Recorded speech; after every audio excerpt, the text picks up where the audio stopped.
नमस्कार, मी प्राजक्ता तांडेल. न्यूज 18 लोकमत विशेष मध्ये आपलं सगळ्यांचं स्वागत. जालन्यातील शिवसेनेचे माजी आमदार अर्जुन खोतकर अखेर शिंदे गटात सामील झाले. पत्रकार परिषद घेऊन त्यांनी त्याची घोषणा केली. खरं तर दिल्लीमध्ये मुख्यमंत्री एकनाथ शिंदेंची त्यांनी भेट घेतल्यापासून त्यांच्या शिंदे गटातील प्रवेशाविषयी चर्चा सुरू होती. अखेर शनिवारी त्या चर्चेवर पडदा पडलाय. पाहूयात. अर्जुन खोतकर शिंदे गटात, शिवसेनेला मोठा धक्का. शिंदे गटात इनकमिंग सुरूच.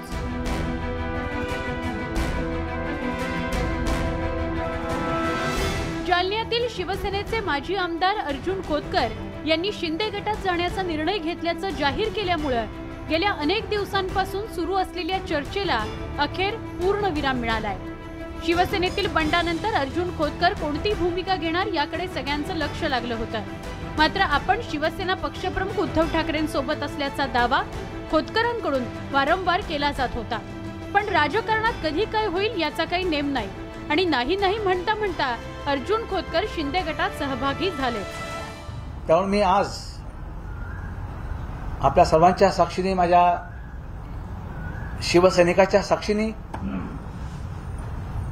माननीय मुख्यमंत्री एकनाथजी शिंदे साहेब यांचं समर्थन करण्याचा निर्णय या ठिकाणी घेतलेला आहे. शिंदे गटाला पाठिंबा जाहीर करताना खोतकर भावुक झाले होते. तसंच आपण शिंदे गटात जाणार असल्याची उद्धव ठाकरेंना पूर्वकल्पना दिल्याचं अर्जुन खोतकरांनी सांगितलं. काही निर्णय करणं गरजेचे आहेत असं मी पक्षप्रमुखाकडे परवानगी मागितली आणि पक्षप्रमुखांनी मला या संदर्भाने जे काय बोलायचे ते मला बोलले.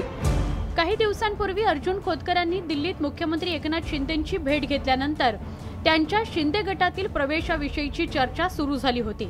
जालना जिल्ह्यात अर्जुन खोतकर आणि केंद्रीय रेल्वे मंत्री रावसाहेब दानवे यांच्यातील राजकीय संघर्ष सर्वश्रुत आहे.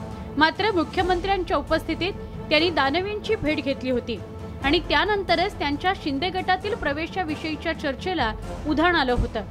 शिवसेनेतील आमदारांच्या बंडानंतर शिंदे गटानं माजी आमदारांवर लक्ष केंद्रित केलं असून अर्जुन खोतकरांना आपल्या बाजूने वळवण्यात त्यांना यश आलंय. तर नव्या राजकीय समीकरणात खोतकरांनी शिंदे गटाची वाट धरल्यामुळे शिवसेनेला मराठवाड्यात मोठा धक्का बसलाय. न्यूज 18 लोकमत, मुंबई. राज्यपाल भगतसिंग कोश्यारी पुन्हा एकदा वादात सापडले. मुंबईविषयी केलेल्या वादग्रस्त विधानामुळे विरोधकांनी त्यांच्यावर टीकेची झोड उठवली आहे, तर सत्ताधारी भाजप आणि शिंदे गटानं हात वर केलेत. पाहुयात याविषयीचा हा स्पेशल रिपोर्ट. कभी कभी मैं यहाँ लोगों से कहता हूँ महाराष्ट्र में कि भाई महाराष्ट्र में विशेष करके मुंबई ठाणे यहाँ से गुजरातियों को निकाल दो और राजस्थानियों को निकाल दो तो तुम्हारे यहाँ कोई पैसे बचेगा ही नहीं. ये राजधानी जो है जो कहलाती है आर्थिक राजधानी कहलाएगी नहीं. महाराष्ट्राचे राज्यपाल भगतसिंह कोश्यारींच्या याच वक्तव्यामुळे राज्याच्या राजकारणात नव्या वादाला तोंड फुटलंय. शुक्रवारी मुंबईच्या अंधेरीतल्या एका कार्यक्रमात गुजराती आणि राजस्थानी समाजाचं कौतुक करतानाच राज्यपालांनी ते वादग्रस्त वक्तव्य केलं होतं. मात्र कोश्यारींच्या त्या वक्तव्यामुळे विरोधकांना टीका करण्याची ऐतीच संधी मिळाली आहे. राज्यपालांनी महाराष्ट्र आणि मराठी माणसाचा अपमान केल्याची टीका विरोधकांनी केली. आर्थिक राजधानी कहलाएगी नाही, मला त्यांच्या खुलाशाबद्दल मी कधीच समाधान मानू शकत नाही. त्यांनी एकतर महाराष्ट्राची माफी मागितली पाहिजे. महाराष्ट्रामध्ये जे तमाम सगळे नागरिक राहतात, जे पिढ्यानपिढ्या राहत आहेत, आणि मराठी माणसाचं सुद्धा त्यांनी कौतुक केलं पाहिजे. या सगळ्यांना त्यांनी आपलंसं करून घेतलेलं आहे. एक गव्हर्नर अशी चुकीची विधानं करतायत या राज्यात, नाही देशात द्वेष कटुता पसरवतायत. ही राज्याचा फक्त प्रश्न नाही, देशाच्या ऐक्याचा प्रश्न आहे. त्याच्यावर ऍक्शन झालीच पाहिजे अशी माझी मागणी आहे. राज्यपालांच्या त्या वक्तव्यावरून विरोधकांनी सत्ताधाऱ्यांवर टीकेची झोड उठवली आहे. त्यामुळेच राज्यातील सत्ताधाऱ्यांची चांगलीच कोंडी झाली असून त्यांनी याविषयी हात वर केलेत. राज्यपालांचं विधान जे आहे ते वैयक्तिक त्यांचं विधान आहे. त्याच्याशी आम्ही सहमत नाही. पहिली गोष्ट आणि मुंबईच्या विकासामध्ये मराठी माणसाचं जे योगदान जे आहे हे कोणी नाकारू शकत नाही. माननीय राज्यपालजींच्या विधानाशी आम्ही सहमत नाही. कुठेतरी एखाद्या समाजाच्या कार्यक्रमात गेल्यानंतर अनेक वेळा अतिशयोक्ती अलंकार हा वापरला जातो. तशाच प्रकारे माननीय राज्यपाल बोलले आहेत. राज्यपालांच्या त्या वक्तव्यावर शिवसेनेनं सडकून टीका केली आहे.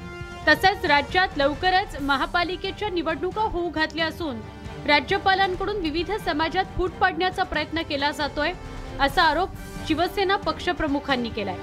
आज तर आता या 2-2.5 महिन्यामध्ये 3 महिन्यामध्ये राज्यभरामध्ये महापालिकेच्या निवडणुका येणार आहेत आणि त्याच्यामध्ये सर्व धर्मीय जे पिढ्यानपिढ्या एकत्र राहत आहेत, गुण्यागोविंदाने एकत्र राहत आहेत, त्यांच्यामध्ये फूट पाडण्याचं काम हे राज्यपाल पदाच्या खुर्चीवरती बसलेल्या कोश्यारी या व्यक्तीने केलेलं आहे. विरोधकांनी चहूबाजूंनी टीकेची झोड उठवल्यानंतर राज्यपालांनी आपल्या वक्तव्यावर स्पष्टीकरण दिलंय. तसंच आपल्या वक्तव्याचा विपर्यास केल्याची सारवासारव राज्यपालांकडून करण्यात आली आहे. मात्र राज्यपालांच्या त्या वक्तव्यामुळे राज्यातील राजकारण ढवळून निघालं असून राज्यपालांना टीकेचं धनी व्हावं लागलंय. Bureau report, news 18 Lokmat.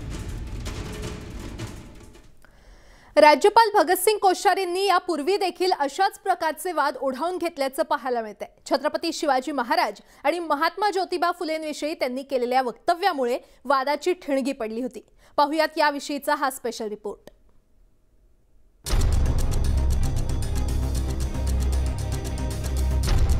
वादात सापडण्याची राज्यपाल भगतसिंग कोश्यारींची ही काही पहिलीच वेळ नाही. यापूर्वी देखील ते वक्तव्यामुळे वादात सापडल्याचं पाहायला मिळतंय.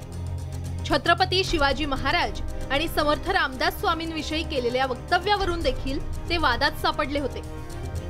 भारतीय समाजातील गुरुचं महात्म्य विशद करताना त्यांनी समर्थांच्याच कृपेमुळे छत्रपती शिवाजी महाराजांना राज्य मिळाल्याचं वक्तव्य केलं होतं. त्यांच्या या वक्तव्यामुळे मोठा गदारोळ झाला होता. छत्रपती शिवाजी महाराजांचं कर्तृत्व कमी लेखण्याचा प्रयत्न राज्यपालांनी केल्याची टीका त्यावेळी इतिहासकारांनी केली होती. हमारे राजा महाराजा चक्रवर्ती सब हुए. चाणक्य के बिना चंद्रगुप्त को कौन पूछेगा? समर्थ के बिना कौन शिवाजी को पूछेगा? कोई शिवाजी को छोटा, चंद्रगुप्त को छोटा नहीं बता रहा. राज्यपाल कोश्यारींच्या वादग्रस्त वक्तव्याची यादी इथेच संपत नाही. त्यांनी महात्मा ज्योतिबा फुले आणि सावित्रीबाई फुले यांच्याविषयी देखील अशाच प्रकारे अत्यंत वादग्रस्त विधान केलं होतं. त्यावेळी समाजात संतापाची लाट उसळली होती. विविध सामाजिक संस्थांनी कोश्यारींच्या त्या वक्तव्यावर सडकून टीका केली होती. और तब कल्पना करो कि सावित्रीबाई की शादी 10 साल में कर दी गई और उनके पति 13 साल के थे. अब जा कल्पना करो जो लड़के लड़कियां, मुलगा मुलगी क्या करते होंगे, शादी करने के बाद क्या सोचते होंगे. कोरोना काळात पुण्यातील एका कार्यक्रमादरम्यान राज्यपालांच्या हस्ते सायकलपट्टूंचा सत्कार करण्यात आला होता. त्यावेळी फोटो काढताना राज्यपालांनी एका महिलेच्या तोंडावरचा मास्क आपल्या हातांनी खाली खेचला होता. खरं तर त्यावेळी राज्यात कोरोनाचा संसर्ग वाढला होता. त्यामुळे राज्य सरकारने प्रत्येकाला मास्क सक्तीचा नियम केला होता. राज्यपालांच्या त्या कृतीवर अनेकांनी आक्षेप नोंदवला होता. Bureau report, news 18 Lokmat. तर मुंबईतील एका कार्यक्रमामध्ये राज्यपाल भगतसिंग कोश्यारी यांनी मुंबईवरचं हे वक्तव्य केलं आणि त्यांच्या या वक्तव्याचे पडसाद आज आपल्याला पाहायला मिळाले. आणि राज्यपालांच्या मुंबईवरील वक्तव्यावरून आता मनसे अध्यक्ष राज ठाकरे यांनी देखील तीव्र नाराजी व्यक्त केली आहे. मराठी माणसाला डिवचू नका, कुणीतरी सांगितलं म्हणून निवडणुकीच्या तोंडावर वातावरण गढूळ करू नका असा इशारा राज ठाकरे यांनी दिलाय. तर राज ठाकरे यांनी नेमकं काय म्हटलंय आपण ग्राफिक्सच्या माध्यमातून पाहूयात. आपल्याला महाराष्ट्राच्या इतिहासाबद्दल माहित नसेल तर बोलत जाऊ नका.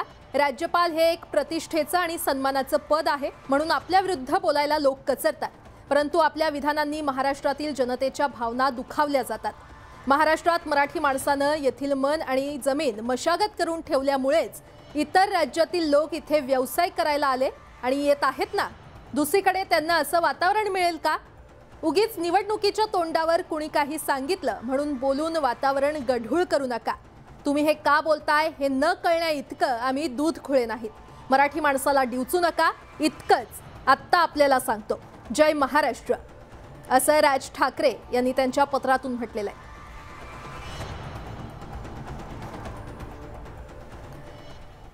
तर सर्वपक्षीय नेत्यांकडून राज्यपालांच्या वक्तव्याबद्दल तीव्र नाराजीनंतर आता राज्यपालांनी आपली बाजू मांडलेली आहे.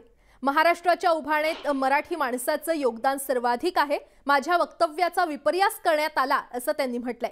एका समाजाचं कौतुक हा दुसऱ्या समाजाचा अपमान होऊ शकत नसल्याचं त्यांनी आपल्या स्पष्टीकरणात म्हटलंय. दरम्यान आपल्या वक्तव्यानंतर राज्यपालांनी काय स्पष्टीकरण दिलंय आपण ते देखील पाहूया. मुंबई महाराष्ट्राचा स्वाभिमान तर आहेच, शिवाय ती देशाची आर्थिक राजधानी सुद्धा आहे. छत्रपती शिवाजी महाराज आणि मराठी माणसाच्या या भूमीत राज्यपाल म्हणून मला सेवेची संधी मिळाली, याचा मला अभिमानच आहे. अल्पावधीत मराठी भाषा अवगत करण्याचा मी प्रयत्न केला. मी जे विधान केलं त्यात मराठी माणसाला कमी लेखण्याचा माझा कुठलाही हेतू नव्हता. मराठी माणसांनीच कष्ट करून महाराष्ट्राला उभं केलंय.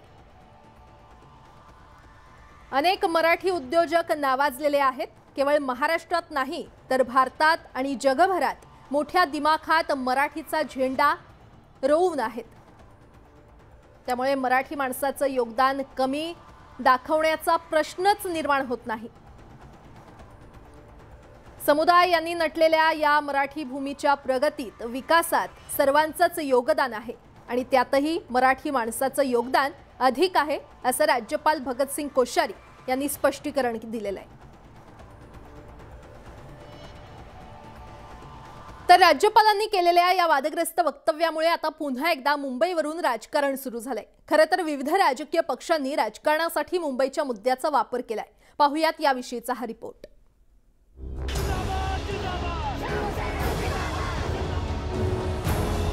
यहाँ से गुजरातियों को निकाल दो और राजस्थानियों को निकाल दो तो तुम्हारे यहाँ कोई पैसे बचेगा ही नहीं. ये राजधानी जो है जो कहलाती है आर्थिक राजधानी कहलाएगी नहीं. राज्यपाल भगतसिंग कोश्यारींनी मुंबईविषयी केलेल्या वक्तव्यानं पुन्हा एकदा वादाची ठिणगी पडली. खरं तर राज्याच्या निर्मितीपासून मुंबापुरी भोवती राज्यातील राजकारण फिरत असल्याचं पाहायला मिळतंय. कारण त्याला संयुक्त महाराष्ट्राच्या चळवळीची पार्श्वभूमी आहे. मुंबईच्या मुद्द्यांवरून अनेक वेळा राजकीय संघर्ष झडला. शिवसेनेच्या आजवरच्या राजकीय प्रवासावर नजर टाकल्यास सेनेनं मुंबईला केंद्रस्थानी ठेवून राजकारण केल्याचं पाहायला मिळतंय. कारण शिवसेनेच्या राजकारणाचा श्रीगणेशा याच मुंबापुरीतून झाला. शिवसेना नसते तर ह्या मुंबईमध्ये मागमुसही लागला नसता. मराठी माणूस कुठच्या कुठे फेकला गेला असता. आणि मुंबईचं नाक आपल्या हातात ठेवल्यामुळे महाराष्ट्राला सुद्धा कोणी हलवू शकत नाही. त्यामुळे आजही शिवसेनेनं मुंबईचा मुद्दा सोडला नसल्याचं पाहायला मिळतंय. महाराष्ट्रापासून मुंबई तोडण्याचा भाजपचा डाव असल्याचा आरोप नुकताच शिवसेनेचे पक्षप्रमुख उद्धव ठाकरेंनी केला होता. ही जी मुंबई आहे ती कोश्यारी महोदयांनी मराठी माणसाला आंदण दिलेली मुंबई नाहीये. तर त्यावेळेला संयुक्त महाराष्ट्राच्या लढ्यामध्ये अनेकांनी रक्त सांडून मुंबई हक्काने मिळवलेली आहे. शिवसेनेनं प्रत्येक वेळी मुंबईचा मुद्दा पुढे करून विरोधकांची कोंडी करण्याचा प्रयत्न केला. राज्यातील सत्तांतरानंतर पुन्हा एकदा मुंबईवरून राजकारण सुरू झाल्याचं पाहायला मिळतंय. नुकतंच शिवसेना आणि भाजपमध्ये यावरून वाकयुद्धही रंगलं. आता बघा नेहमीप्रमाणे आता सुरू होईल. आता पहिला डायलॉग काय येणार आहे? यांना मुंबई महाराष्ट्रापासून तोडायची. पहिला ठरलेला आहे. ज्या ज्या क्षणी हे हारतात, ज्या ज्या क्षणी हे कमजोर होतात, यांचा पहिला डायलॉग हा असतो की यांना मुंबई महाराष्ट्रापासून तोडायची आहे. कोणाच्या बापाची हिंमत आहे? राज्यात लवकरच महापालिकेच्या निवडणुका होऊ घातल्यात. ऐन महापालिका निवडणुकीच्या तोंडावर राज्यपालांनी केलेल्या वादग्रस्त वक्तव्यानं शिवसेनेसह विरोधकांना आयता मुद्दा मिळाला. त्यामुळे आगामी काळात यावरून राजकारण होण्याची शक्यता नाकारता येत नाही. Bureau report, news 18 Lokmat. मुख्यमंत्री एकनाथ शिंदे हे आज नाशिक दौऱ्यावर होते। यावेळी मालेगावात त्यांनी आज सभा घेतली आणि या सभेमध्ये बोलताना त्यांनी उद्धव ठाकरेंना एक गर्भित इशारा दिलेला आहे। आता हा इशारा नेमका त्यांनी काय दिलाय या संदर्भातला एक महत्त्वाचा रिपोर्ट आपण पाहणार आहोत। मात्र तुर्तास एक छोटासा ब्रेक घेतोय। पाहत रहा न्यूज 18 लोकमत।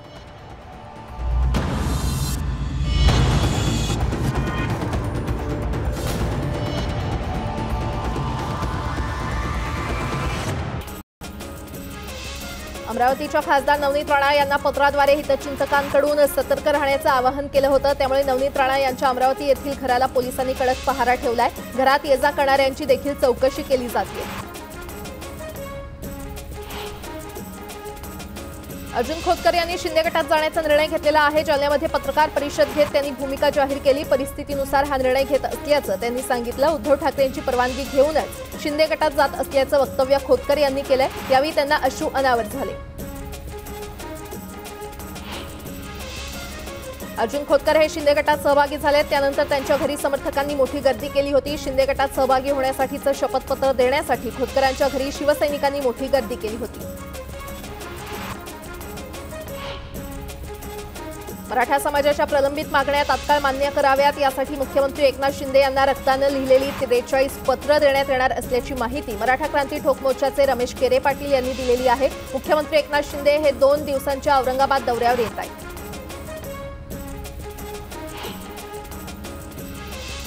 हिंगोली जिल्ह्यातील पूरग्रस्त आणि अतिवृष्टी भागाची पाहणी आज विरोधी पक्षनेते अजित पवार हे करतायत। हिंगोली जिल्ह्यात दाखल होताच त्यांनी डोंगरकडा येथे केळीच्या एका शेतामध्ये जाऊन नुकसानीची पाहणी केली। मुख्यमंत्री एकनाथ शिंदे मालेगाव दौऱ्यावर आहेत। या ठिकाणी मुख्यमंत्र्यांच्या उपस्थितीमध्ये विभागीय आयुक्तांची बैठक पार पडली। या बैठकीला नाशिक, जळगाव, नंदुरबार, धुळे आणि अहमदनगर जिल्ह्यांचे वरिष्ठ अधिकारी उपस्थित होते। यावेळी 26 तालुक्यातील पूरस्थिती, नुकसान पेरणी, उद्योग आणि पायाभूत प्रकल्पांवर चर्चा झाली। राज्यातील शिंदे सरकार तळणार की कोसळणार याबाबत सत्ताधाऱ्यांपासून ते विरोधकांपर्यंत मतं व्यक्त होत आहेत। याच मुद्द्यावर राष्ट्रवादी काँग्रेसचे नेते एकनाथ खडसे यांनी मत व्यक्त केलंय। यापूर्वी देखील सर्वोच्च न्यायालयानं अशा प्रकरणांमध्ये राज्यघटनेतील तरतुदीनुसार दिलेले निर्णय पाहता हे सरकार कोसळू शकतं असं मत एकनाथ खडसे यांनी व्यक्त केलं।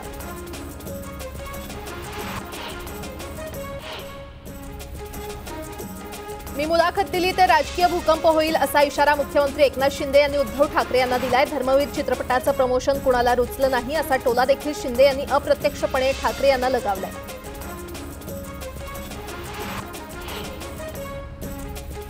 आम्ही चुकलो असतो तर आम्हाला लोकांनी समर्थन दिलं नसतं, लोकांनी आम्हाला गाडीतून जाताना तोंड फिरवलं असतं असा दावा मुख्यमंत्री एकनाथ शिंदे यांनी मालेगावात केलाय। बाळासाहेब ठाकरे आणि आनंद दिघेंची शिवसेना पुढे न्यायची आहे, त्यासाठी आम्ही दिवसरात्र मेहनत घेणार।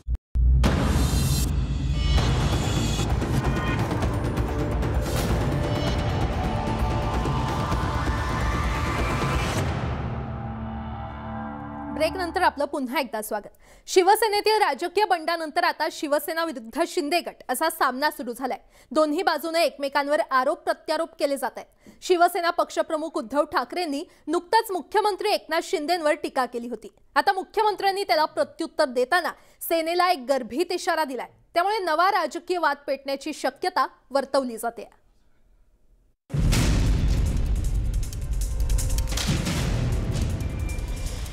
शिवसेना आणि शिंदे गटातील राजकीय संघर्षाला आता आणखीन धार आली आहे। शिवसेना पक्षप्रमुख उद्धव ठाकरे यांनी शिवसेनेचं मुखपत्र सामनाला दिलेल्या मुलाखतीत मुख्यमंत्री एकनाथ शिंदे आणि त्यांच्या समर्थक आमदारांवर सडकून टीका केली। शिंदे समर्थकांनी विश्वासघात केल्याची टीका ठाकरे यांनी केली होती आणि त्या टीकेला प्रत्युत्तर देताना मुख्यमंत्री एकनाथ शिंदे यांनी शिवसेनेला हा गर्भित इशाराच दिलाय। धर्मवीरांच्या बाबतीमध्ये देखील जे जे काही झालेलं आहे, सिनेमाचं फक्त तुम्हाला उदाहरण दिलंय, पण प्रत्यक्ष जीवनामध्ये देखील ज्या काही घटना घडलेल्या आहेत त्याचाही मी साक्षीदार आहे। योग्य वेळी नक्की बोलेन। एकनाथ शिंदे यांच्या या गर्भित इशाऱ्याला शिवसेनेनं सडेतोड उत्तर दिलंय। इतकी वर्ष एकनाथ शिंदे गप्प का होते असा प्रश्न करण्यात आलाय। तर काही अशा पद्धतीची काही तुमच्याकडे असतील, जर का तुमच्याकडे कोणत्याही प्रकारच्या कुठच्याही ठोस गोष्टी असतील तर त्या तुम्ही पूर्ण भारतासमोर आणाव्या। कारण की महाराष्ट्राच्या प्रत्येक कानाकोपऱ्यामध्ये दिघे साहेबांचं एक महत्व वेगळं आहे. प्रत्येक जनसामान्यांमध्ये, प्रत्येक कार्यकर्त्यामध्ये एक वेगळं स्थान आहे.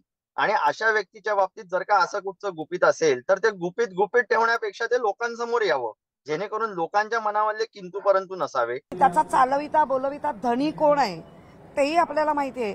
त्यामुळे ह्या सगळ्या गोष्टीकडे किती गांभीर्याने आम्ही बघावं. जे आमचे उद्धवजी म्हणा किंवा त्यांच्यावर काम करणारे लोक या सगळ्याला व्यवस्थित उत्तर देतील. आणि तुम्ही जर म्हणताय असं काही घडलंय तर तो लवकर करा स्फोट. आणि शिवसेना संपणार नाहीच हे तर दरवेळेला शिवसैनिकांनी असलेल्या ज्येष्ठ सैनिकांनी प्रेम करणाऱ्या नागरिकांनी दाखवून दिले. शिवसेनेतील 40 आमदारांच्या बंडानंतर शिंदे गट शिवसेनेच्या टार्गेटवर आहे. शिवसेनेकडून शिंदे गटावर टीका केली जाते. तसंच शिंदे गटानं सुद्धा आता शिवसेनेवर पलटवार करायला सुरुवात केली आहे. मात्र मुख्यमंत्री एकनाथ शिंदे यांनी दिलेल्या गर्भित इशाऱ्यामुळे नवा वाद पेटण्याची शक्यता आहे. Bureau report, news 18 Lokmat. Maratha समाजाच्या तरुणांना दिलेल्या आर्थिकदृष्ट्या दुर्बल घटक अर्थात ईडब्ल्यूएसच्या आरक्षणाला नकार देण्यात आलाय. मुंबई उच्च न्यायालयानं शुक्रवारी या संदर्भातील पत्र रद्दबातल केलं. त्यामुळे मराठा समाजाची ईडब्ल्यूएसची सवलत कुणामुळे गेली यावरून आता राजकारण रंगताना पाहायला मिळतंय.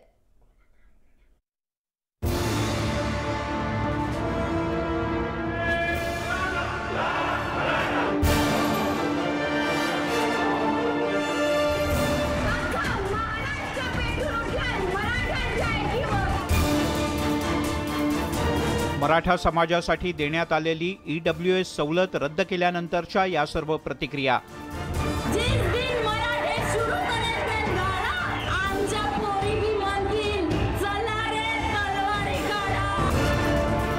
मराठा आरक्षणाचा प्रश्न प्रलंबित आहे.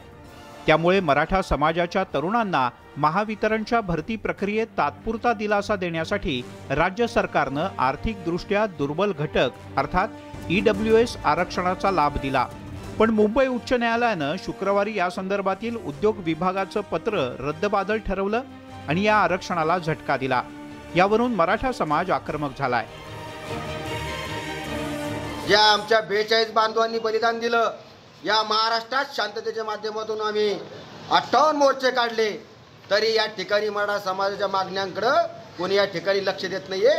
त्यामुळं मुख्यमंत्र्यांना आम्ही रक्ताने लिहून या ठिकाणी निवेदन देत आहोत. त्यामुळे मराठा समाजाची आता आमची मागणी अशी आहे की हे अधिसंख्य पदं निर्माण करायला पाहिजे. त्याचबरोबर आताच्या सरकारनं माननीय सर्वोच्च न्यायालयात याबाबतीत दाद मागायला पाहिजे आणि या मराठा समाजातल्या विद्यार्थ्यांना न्याय मिळायला पाहिजे. मराठा समाजाला ईडब्ल्यूएसची सवलत नाकारल्यानंतर राजकारण सुद्धा जोरात सुरू झालंय. महाविकास आघाडी सरकारच्या काळात हा निर्णय झाल्यानं सत्ताधारी महाविकास आघाडीवर निशाणा साधतायत. पण भाजपचे आमदार गोपीचंद पडळकर यांनी मात्र नेहमीच्या शैलीत पुन्हा एकदा पवार कुटुंबियांनाच लक्ष केलंय. कायद्यामध्ये पूर्वलक्षी प्रभावानं काही देता येत नाहीये. आता पुन्हा एकदा सिद्ध झालं की काका पुतण्यांना गरीब मराठा समाजाचं काही भलं होऊ द्यायचं नाहीये. एकंदरीतच गरीब मराठ्यांना आर्थिक दुर्बल घटकांसाठीच्या सवलती नाकारल्या गेल्यानं त्या पुन्हा लागू करण्यासाठी प्रयत्न होणं गरजेचं आहे. राजकीय आरोप प्रत्यारोपांपेक्षा नेत्यांनी एकत्र प्रयत्न केले, सर्वोच्च न्यायालयात दाद मागितली तरच मराठा समाजाला न्याय मिळू शकतो. Bureau report, news 18 Lokmat.